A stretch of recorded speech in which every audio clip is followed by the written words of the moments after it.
On हो गया? तब नहीं बकवास नहीं बैलूं। ठीक, अब स्टार्ट कर देते हैं। हम लोगों के 4 तरह के प्रभाव हैं जीओसी मतलब जनरल ऑर्गेनिक केमिस्ट्री में। यही 4 प्रभाव पढ़ा करके चैप्टर हमारा ये वाला खत्म होगा। उसके बाद जो चैप्टर बोलोगे शुरू कर दिया जाएगा। इसके बाद हालांकि पढ़ाना चाहिए हाइड्रोकार्बन, लेकिन बगल में इक्विलिब्रियम चल रहा है तो इक्विलिब्रियम भी थोड़ा सा टच कर देंगे। हालांकि प्रयास रहेगा कि इक्विलिब्रियम से प्रश्न तुम लोगों के ज्यादा ना आए तो ऑर्गेनिक से ही आए। ठीक, देखते हैं। ये लाल गुलाबी था, सफेद करके। अच्छा, व्हाइट ना कर, सफेद ना करें, व्हाइट कर दे। ठीक है, अब ध्यान से सुनो। 4 तरह के हमारे प्रभाव हैं इसमें। पहला है इंडक्टिव इफेक्ट,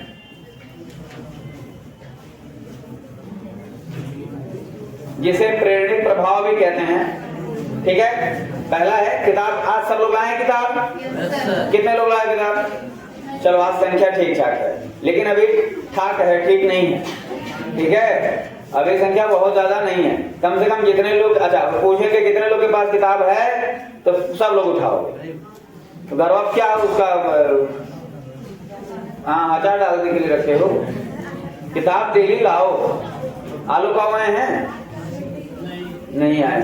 कल यहाँ कह रहा है इतनी मोटी किताब है। 60 किलो का शरीर लेके आदमी 40 किलो का है उसका, 40 किलो का शरीर लेके चल रहा है आदमी। 2 किलो की किताब नहीं ले सकता? हरिओम पॉल ले सकता है। दूसरा प्रभाव है आपका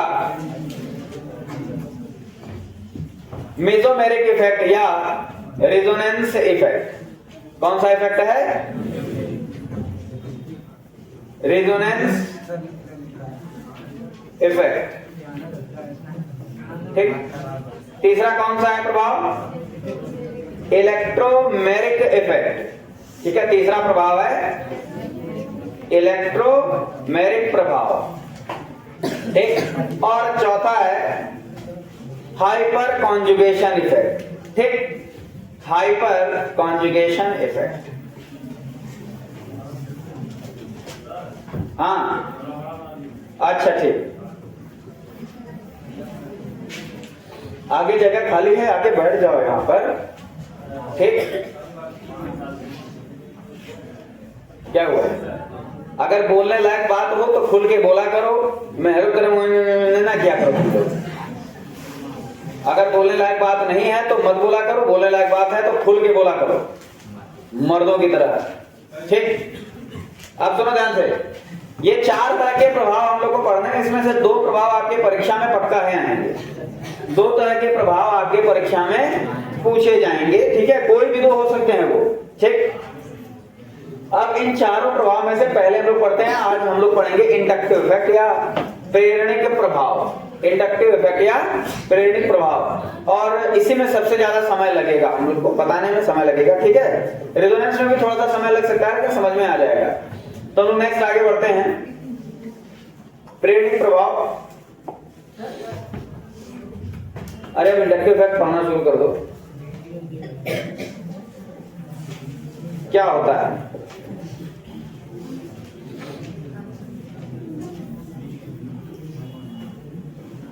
इंडक्टिव इफेक्ट्स। अरे बड़ा बोल तो रहे हैं ना, सुनाई दे रहा है ना इंडक्टिव इफेक्ट? हाँ, इंडक्टिव इफेक्ट लिख करके तुम्हारा मुंह नहीं ना बोल देंगे। इंडक्टिव इफेक्ट बोल रहे हैं तो इंडक्टिव इफेक्ट ही लिखे होंगे। बड़ा बड़ा देखिए, बड़ा बड़ा देखो। अब देखो यहां पर ध्यान से, इंडक्शन से आया है इंडक्टिव इफेक्ट। इंडक्शन का मतलब क्या होता है? इंडक्शन का मतलब होता क्या है? कभी नाम सुना है इंडक्शन का? किसने सुना है? खाना बनाने में कुकर पर, वो कैसे बनता है? वो इलेक्ट्रिकल इंडक्शन से बनता है। इंडक्शन का एक्चुअल मीनिंग होता है संगत का असर। ठीक है, इंडक्शन का मतलब क्या होता है? संगत का असर, बस यही होता है और कुछ नहीं होता है इंडक्शन का मतलब। इलेक्ट्रिकल इंडक्शन में भी यही चीज होती है, फिजिक्स में तुम लोग आराम से उसको पढ़ोगे।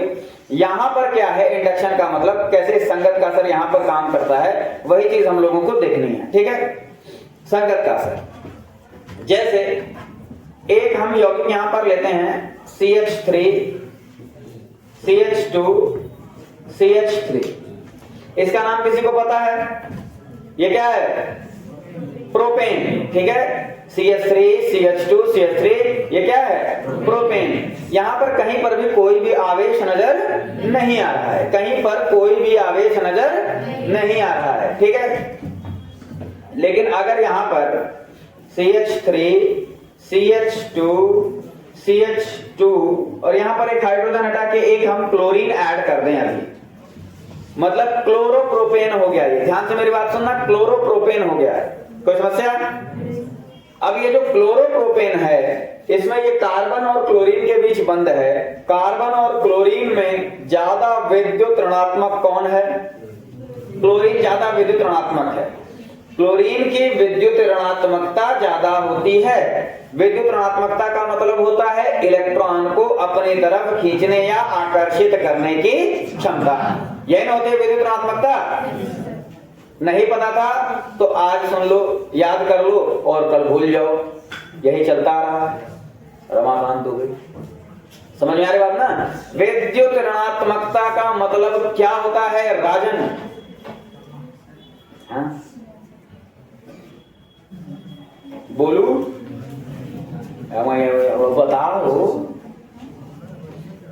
पीछे पहलवान मुड़िया नीचे कर लिए, तुरंत कहीं देख रहे हमके। अरे तुम्हारे नजर नीचे करने से हम तो तुमको देखा ही लेंगे भाई, इतना बड़ा शरीर है तुम्हारा। 2 बार चिल्ला चिल्ला के श्री चंद्र राव तुम बताओ किस चीज को? इलेक्ट्रॉन को। तो ये भी बोलो ना बाबू, अपने आकर्षित किसको करेगा? लोहा छड़ सीमेंट सरिया नहीं करेगा। इलेक्ट्रॉन को अपनी तरफ आकर्षित करने की क्षमता, यही कहलाता, बैठ जाओ, विद्युत ऋणात्मकता। समझ में आ रही बात? नित्यानंद बताओ विद्युत ऋणात्मकता क्या होता है? अरे बड़े बैल आदमी हो, ये क्या बात हुई यार, अभी बताए हैं। अक्षय कुमार खड़े हो। अपनी तरफ इलेक्ट्रॉन को आकर्षित करने की क्षमता विद्युत ऋणात्मकता कहलाती है। ठीक, बात समझ में आ रही ना? प्रवीण कुमार खड़े हो जाओ, बैठ जाओ। अरे यार फोन पे बात नहीं हुई लग रहा है। बैठ जाओ, बड़े बैल आदमी हो, कसम से बता रहे हैं। नींव मजबूत कर रहे हैं ये लोग, बेस स्ट्रांग कर रहे हैं। सिलेबस लंबा है 11 का, कई साल लग सकते हैं पूरा करने। सिलेबस तो ज्यादा है, एक्स्ट्रा क्लास लग रही। मान लो एक्स्ट्रा क्लास में ना पूरा हो पाया तो 1 साल और सही, क्या दिक्कत है? उसके बाद अगले साल भी सही है। क्लोरीन ज्यादा विद्युत ऋणात्मक होता है, जिसके कारण क्लोरीन इस कार्बन और क्लोरीन के बीच ये जो सिंगल लाइन है, इसका मतलब होता है 2 इलेक्ट्रॉन, इसको अपनी तरफ खींचता है। जब इलेक्ट्रॉन को अपनी तरफ खींचेगा तो इलेक्ट्रॉन का प्रभाव क्लोरीन पर ज्यादा पड़ेगा कि नहीं पड़ेगा? जिसके कारण क्लोरीन पर एक बहुत कम लेकिन नापने योग्य, मतलब जिसको महसूस किया जा सके, एक नेगेटिव चार्ज आ जाता है, जिसको बोलते हैं पार्शियल नेगेटिव चार्ज। कंप्लीट नहीं, पार्शियल। ठीक है, मतलब बहुत थोड़ा, पार्शियल नेगेटिव चार्ज। ये डेल्टा है, स्मॉल डेल्टा। कैपिटल डेल्टा देखे होंगे, ये त्रिभुज की तरह होता है ना, वैसे ही ये लैटिन अल्फाबेट में ये स्मॉल डेल्टा है। इसको बोलते हैं पार्शियल नेगेटिव चार्ज आ जाता है क्लोरीन पर। अब जब क्लोरीन पर पार्शियल नेगेटिव चार्ज आ गया तो इस कार्बन पर पार्शियल पॉजिटिव चार्ज आ जाएगा कि नहीं? आ जाएगा। बात समझ में आ रही है कि नहीं? इस पर पार्शियल पॉजिटिव चार्ज आ जाएगा, इस पर पार्शियल पॉजिटिव चार्ज, तो अब ये इसके इलेक्ट्रॉन को थोड़ा सा अपनी तरफ खींचेगा, इसके ऊपर थोड़ा सा और कम पार्शियल पॉजिटिव चार्ज, मतलब पार्शियल से भी कम। अच्छा, ये पार्शियल होता क्या है और कितना होता है, इस चीज को समझ लो। दुनिया में सबसे छोटा आवेश या सबसे कम आवेश कितना होता है? 1 इलेक्ट्रॉन का होता है। कितना होता है? बहुत कम होता है। कितना होता है उसकी वैल्यू मैं जानना चाह रहा हूं, मेरी ये चाहत पूरी कर दो। इतने सारे लोग कुछ ना कुछ बोल रहे हो, पर क्या बोल रहे हो ये तो बताओ। -19 कूलाम। बहुत अच्छे, तो ये हमको बताया करो, आप में कुसुर कुसुर ना किया करो। ठीक, इससे शोर भी होगा और उनको पता भी चलेगा। सदाशिव बाबू 1.6 गुणे 10 पे घाते -19 कूलम, याद कर लो, ये एक इलेक्ट्रॉन का आवेश होता है कितना, 1.6 गुणे 10 पे घाते -19 कूलम, कितना होता है 1-19 कूलम, याद रहेगा ना, क्या याद रहेगा 1-19 कूलम, भूलेगा नहीं ना, क्या नहीं भूलेगा,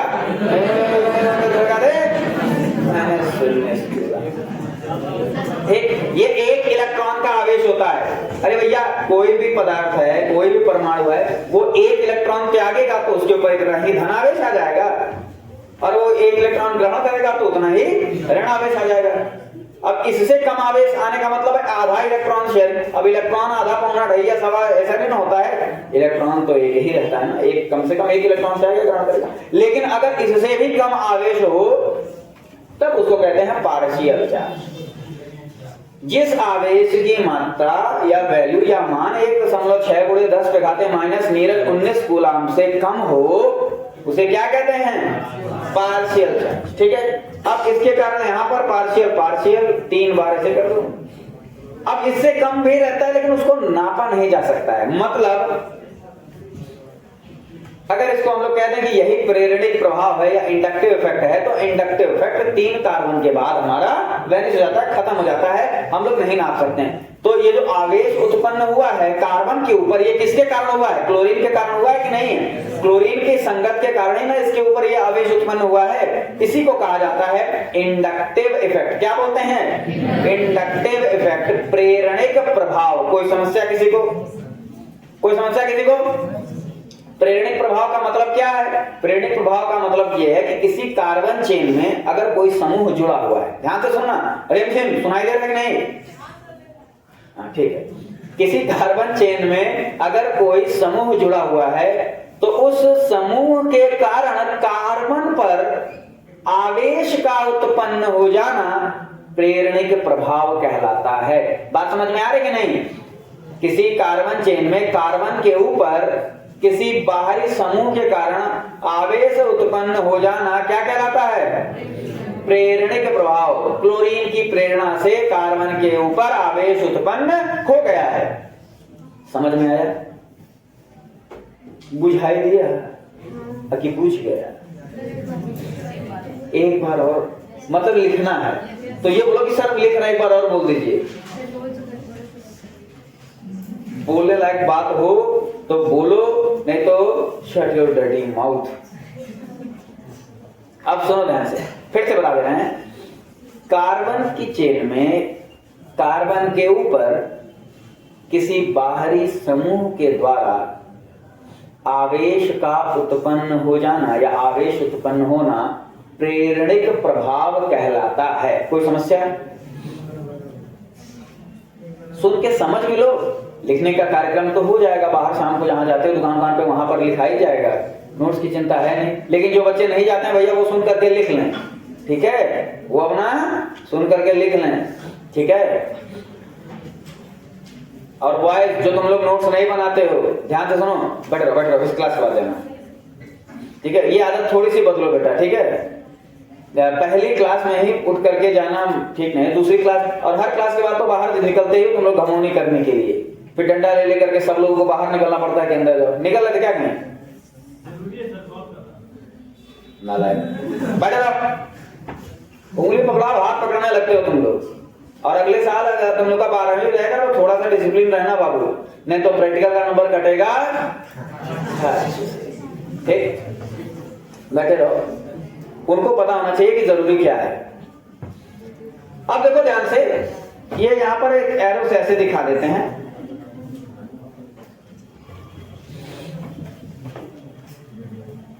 अब दिमाग में एक प्रश्न उठना चाहिए, श्वेता प्रजापति, दिमाग में प्रश्न उठना चाहिए कि सर जी ये जो समूह है ये इलेक्ट्रॉन को अपनी तरफ आकर्षित कर रहा है, ठीक है, कोई बात नहीं। क्या कोई ऐसा भी समूह हो सकता है जो इलेक्ट्रॉन को अपने से दूर भगाए? ये भी तो संभव है, जरूरी है कि इलेक्ट्रोनेगेटिव। भाई इलेक्ट्रोनेगेटिविटी होती क्या है? इलेक्ट्रोनेगेटिविटी का मतलब होता है कि भाई अब दो चीजें हैं, दोनों में से जो जिसके अंदर इलेक्ट्रॉन को अपनी तरफ आकर्षित करने की क्षमता ज्यादा हो वो ज्यादा इलेक्ट्रोनेगेटिव है। बात समझ में आ रही ना? जैसे क्लोरीन के बगल में फ्लोरीन आ जाएगा, क्लोरीन के बगल में फ्लोरीन आ जाए तो फ्लोरीन इलेक्ट्रोनेगेटिव हो जाएगा, क्लोरीन इलेक्ट्रोनेगेटिव नहीं रहेगा क्योंकि फ्लोरीन के अंदर ज्यादा क्षमता है। बात समझ आ रही है ना? ठीक। तो वैसे ही कार्बन से कम इलेक्ट्रोनेगेटिव अगर कोई तत्व आ जाए, अरे भैया यही ना मैसेज करना था रितेश, इसके बाद में आएंगे, यही ना, इतना लंबा चौड़ा टेक्स्ट क्या भेज रहे हो, बस बोल दो कि आधे घंटे बाद आएंगे, पता है कितनी देर से मैसेज किया जा रहा है। ठीक, लंबा स्टेटमेंट लिख रहे थे कि आवे ना देता अभी और कहीं बात में ये सब लिख रहे थे क्या? बस सिंपल लिख दो कि थोड़ी देर बाद हम आते हैं, मिलते हैं, अभी सर जी मना कर रहे हैं। ठीक, बस इतना काफी है। CH3 CH2 CH2। अब यहां पर कोई एक ऐसा तत्व आ गया, मान लिया Z कोई तत्व मान लेते हैं कि जिसकी इलेक्ट्रोनेगेटिविटी या विद्युत ऋणात्मकता कार्बन से, अरे ज्यादा तो क्लोरीन की थी ही कदमों कम, हाँ अब तो कम है बचा ना, जिसकी विद्युत ऋणात्मकता कार्बन से कम है, यानी कि कार्बन ज्यादा विद्युत ऋणात्मक हो गया, कार्बन ज्यादा विद्युत ऋणात्मक हो गया। अब कार्बन अपनी तरफ इलेक्ट्रॉन को इसके आकर्षित करने लगेगा। सामान्यतः इसमें जनरली धातुएं ही होती हैं, धातु ही इलेक्ट्रोपॉजिटिव होते हैं, जिसके कंपैरिजन में कार्बन हमारा इलेक्ट्रोनेगेटिव हो जाता है, विद्युत ऋणात्मक हो जाता है। तो इसके ऊपर आ जाएगा पार्शियल नेगेटिव चार्ज, इसके ऊपर पार्शियल नेगेटिव है, बैठेंगे बड़ी गंदी बनने भाई, पार्शियल नेगेटिव, इसके बाद खत्म हो जाता है। ठीक, यानी कि प्रेरणिक प्रभाव हमारे पास दो तरह के देखने को मिले, एक समूह से चेन की तरफ इलेक्ट्रॉन जा रहा है और एक में चेन से समूह की तरफ इलेक्ट्रॉन जा रहा है। ध्यान से देखो, ऊपर क्या है, चेन से समूह की तरफ इलेक्ट्रॉन जा रहा है कि नहीं, और इसमें समूह से चेन की तरफ इलेक्ट्रॉन जा रहा है, शिफ्ट हो रहा है। ठीक, और यहाँ पर कंप्लीटली ट्रांसफर नहीं हो जाता है, शिफ्ट हो जाता है। अब इसके कारण कौन कौन सी चीजें प्रभावित होती हैं, ये भी सारी चीजें अभी हम बताएंगे कि पढ़ने का मतलब क्या है, इससे हम लोग को कौन कौन से क्वेश्चन इससे लग सकते हैं।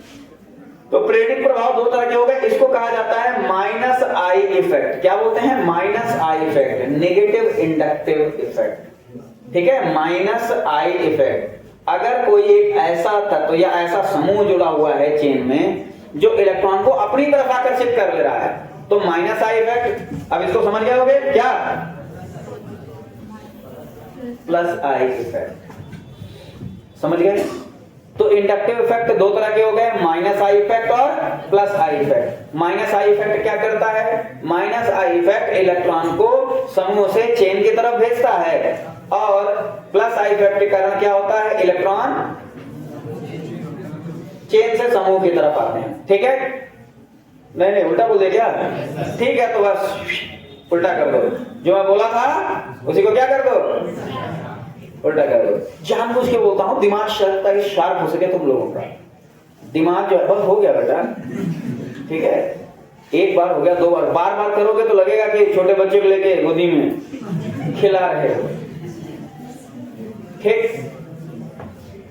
अब इस इफेक्ट से क्या क्या चीजें प्रभावित हो सकती हैं, इस चीज को देखा जाए। समझ में आ रही बात की नहीं? समय कितना बचा है?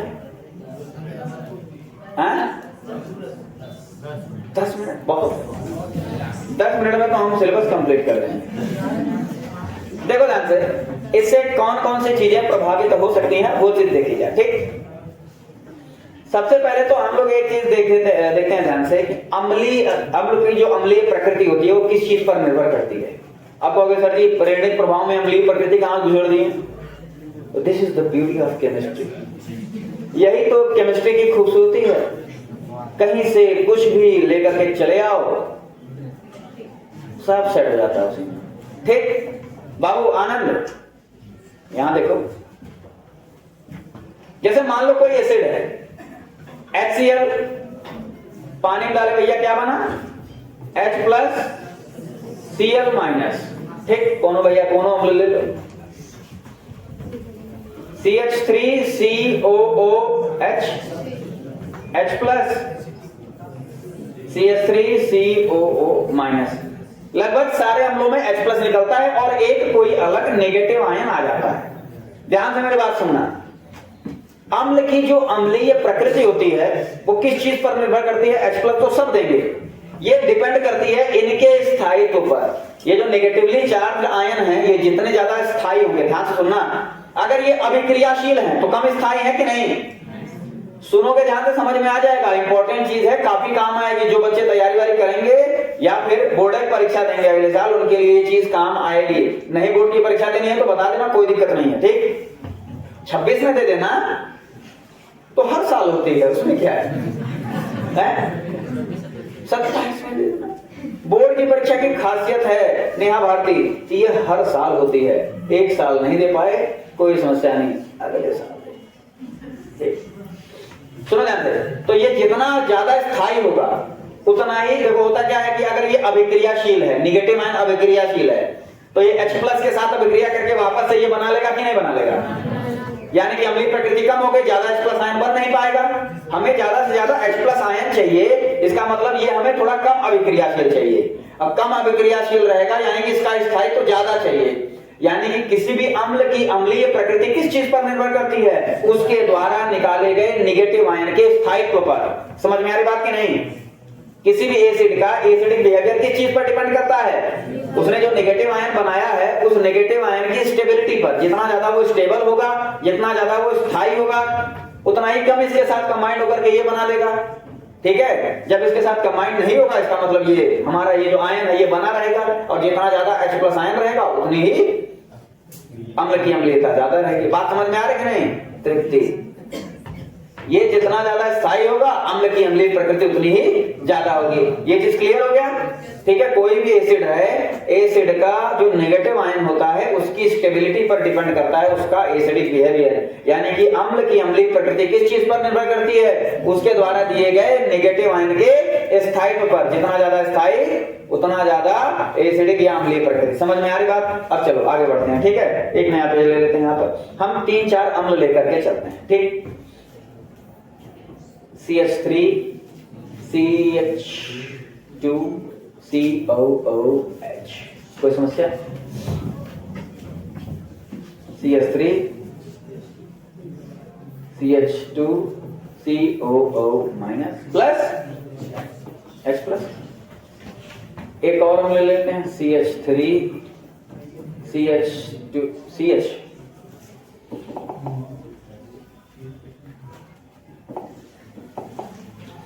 यहां पर Cl ऐड कर देते हैं, COOH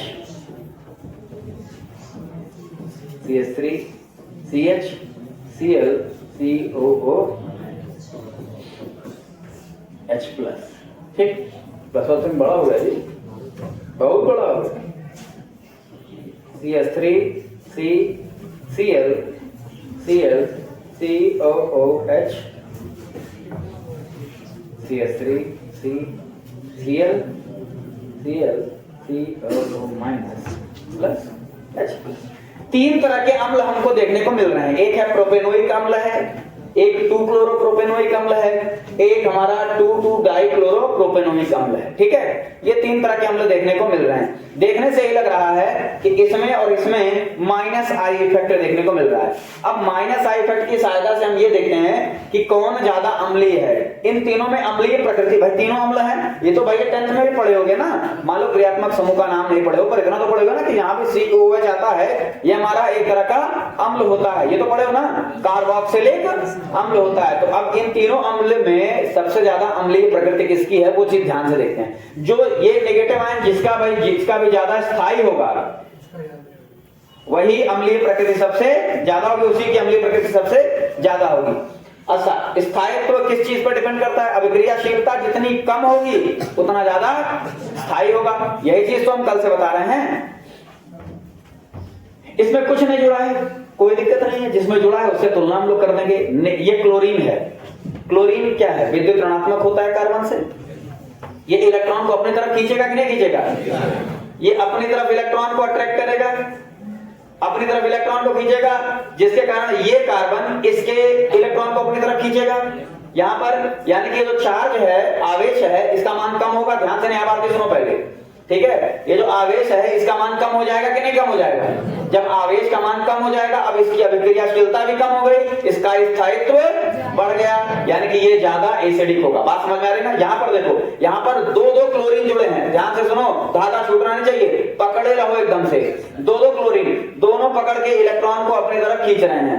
जब दोनों के दोनों इलेक्ट्रॉन को खींच रहे हैं तो इलेक्ट्रॉन अल्टीमेटली कहां से खींच करके आ रहा है? इसी ऑक्सीजन से खींच करके इधर जाएगा। अरे भैया 3-4 लोग हैं, लाइन से रस्सी पकड़े हैं, आदिदेव हैं, रमाकांत हैं और आकाश बाबू ना, हाँ आकाश बाबू, रस्सी पकड़ के हम खींच रहे हैं तो आदिदेव, रमाकांत और वहां तक जोर पड़ेगा कि नहीं पड़ेगा? तो वही काम है, दोनों क्लोरीन पकड़ के इस कार्बन से इलेक्ट्रॉन अपनी तरफ खींच रहे हैं, तो ये कार्बन भी कहां से इलेक्ट्रॉन अपनी तरफ खींचेगा? इस ऑक्सीजन से खींचेगा। तो इस नेगेटिव चार्ज का मान थोड़ा सा कम होगा कि नहीं? अरे भैया ये नेगेटिव चार्ज आया किसके कारण है? इलेक्ट्रॉन के कारण प्रियांजल। और जब इलेक्ट्रॉन उधर सरकेगा तो नेगेटिव चार्ज का मान कम होगा, नेगेटिव चार्ज का मान कम होगा, इसका मतलब उसकी अभिक्रियाशीलता भी कम हो जाएगी, अभिक्रियाशीलता कम हो जाएगी यानी कि स्थायित्व बढ़ जाएगा, स्थायित्व बढ़ जाएगा यानी कि इसका एसिडिक बिहेवियर भी बढ़ जाएगा, यानी कि ये सबसे स्ट्रॉन्ग एसिड होगा, ये थोड़ा सा कम स्ट्रॉन्ग होगा और ये सबसे वीक होगा इनके कंपैरिजन में। बात समझ में आ रही ना? यानी कि minus I effect is responsible for acidic behaviour. जिसमें जितना ज्यादा नेगेटिव आई इफेक्ट होगा उसकी अम्लीय प्रकृति उतनी ज्यादा होगी। दिमाग में बैठा लो, ठोक लो, ठीक है? अब ये चीज भूलना नहीं, ठीक? हरिओम पाल बाबू, ये जो पूरा बताए हैं इसका मतलब क्या निकल करके आ रहा है, एक लाइन में समझा दो। जितना बताए हैं उसको एक लाइन में समझा सकते हो तो बता दो कि क्या समझाने का प्रयास किए हैं। हाँ बताओ। अम्लीय प्रकृति किस चीज पर निर्भर करती है?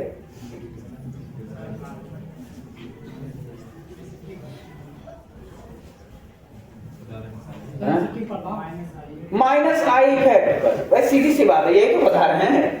माइनस आई इफेक्ट जिसमें ज्यादा होगा उसकी अम्लीय प्रकृति उतनी ही ज्यादा होगी। क्लियर हो गई बात? तो यही देख लेंगे अगर प्रश्न आता है कि एसिडिक कैरेक्टर के या अम्लीय प्रकृति के बढ़ते क्रम या घटते क्रम में आप व्यवस्थित कीजिए, तो इसका मतलब क्या होगा? हम लोग देख लेंगे कि जिसमें माइनस आई इफेक्ट जितना ज्यादा हो, ठीक? और ये एक दिन में नहीं समझ में आएगा, धीरे धीरे पूरी ऑर्गेनिक खत्म होने के बाद ही क्लियर हो पाएगा कंसेप्ट, ठीक है? क्लियर हो रहा है कि नहीं? अच्छा, minus I effect acidic behaviour के लिए रिस्पॉन्सिबल है। अब इसी में हम छोटा सा यहाँ पर बाबू कोने में लिख दें, आ रहा है ना इसमें? अरे हम ना है फोटो है बाबू, मान लो CH है, CH3 आ गया, COH, ठीक है? हमने इस ग्रुप के बारे में बताया था कि एकमात्र ये ग्रुप है जो EDG है। EDG का मतलब इलेक्ट्रॉन डोनेटिंग ग्रुप, इलेक्ट्रॉन को अपने से दूर भगाता है, ठेल देता है। आदिदेव शर्मा, ठीक? इलेक्ट्रॉन को अपने से दूर भगाएगा यानी कि यहां भेजेगा, अब यहां पर ठेल रहा है, ठीक? अब हम यहां से रस्सी में अगर ढील छोड़े तो ये भी उधर जाके गिरेंगे, रमाकांत बाबू भी उधर जाके गिरेंगे और आकाश बाबू के ऊपर सब लोग जाके गिरेंगे। मतलब तीनों थोड़ा सा रिलैक्सेशन महसूस करेंगे कि नहीं? तीनों के ऊपर असर पड़ेगा। तो भैया ये इलेक्ट्रॉन को थोड़ा सा इस कार्बन पर ठेल रहा है, ये इलेक्ट्रॉन को थोड़ा सा और इस ऑक्सीजन के ऊपर ठेलेगा, तो नेगेटिव चार्ज का मान बढ़ जाएगा, अभिक्रियाशीलता बढ़ जाएगी, स्थायित्व कम हो जाएगा, एसिडिक बिहेवियर कम हो जाएगा। यानी कि अगर ये समूह कहीं पर जुड़ जाता है CH3 ग्रुप, तो वो हो जाता है प्लस आई इफेक्ट। और प्लस आई इफेक्ट किस चीज के लिए रिस्पॉन्सिबल होता है? बेसिक इफेक्ट, यानी कि क्षारीय प्रकृति। अम्लीय प्रकृति कम हो जाती है, क्षारीय प्रकृति बढ़ जाती है। हालांकि इसमें क्षारीय प्रकृति नहीं आएगी लेकिन कम हो जाएगी अम्लीय प्रकृति। माइनस आई इफेक्ट अगर कहीं पर लगता है इसका मतलब उसके अंदर अम्लीय प्रकृति पहले से बढ़ गई, प्लस आई इफेक्ट कहीं पर लगता है तो इसका मतलब उसकी क्षारीय प्रकृति बढ़ गई है, अम्लीय प्रकृति कम हो गई है। इतना समझ में आया? तो ये पूरा का पूरा आप लोगों को समझाने का प्रयास था कि इंडक्टिव इफेक्ट या प्रेरणिक प्रभाव क्या होता है, प्रेरणिक प्रभाव कितने तरह का होता है और प्रेरणिक प्रभाव से हम क्या क्या पता लगा सकते हैं। यही 3 चीज आपको बताई गई है। प्रेरणिक प्रभाव क्या होता है, फिर से रिवाइज कर देना है एक बार। प्रेरणिक प्रभाव का मतलब होता है कि कार्बन की जो चेन है, कार्बन की चेन में कार्बन के ऊपर किसी बाह्य ग्रुप के कारण आवेश का उत्पन्न हो जाना। कार्बन चेन में, ठीक है, किसी एक्सटर्नल फंक्शनल ग्रुप के कारण एक चार्ज का प्रोड्यूस हो जाना, यही क्या कहलाता है?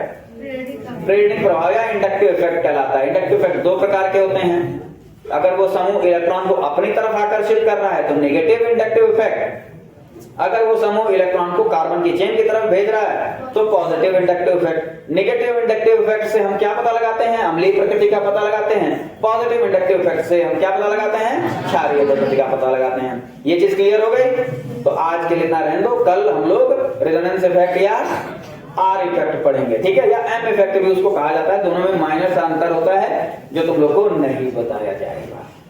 ठीक, आज के लिए इतना रहने दो।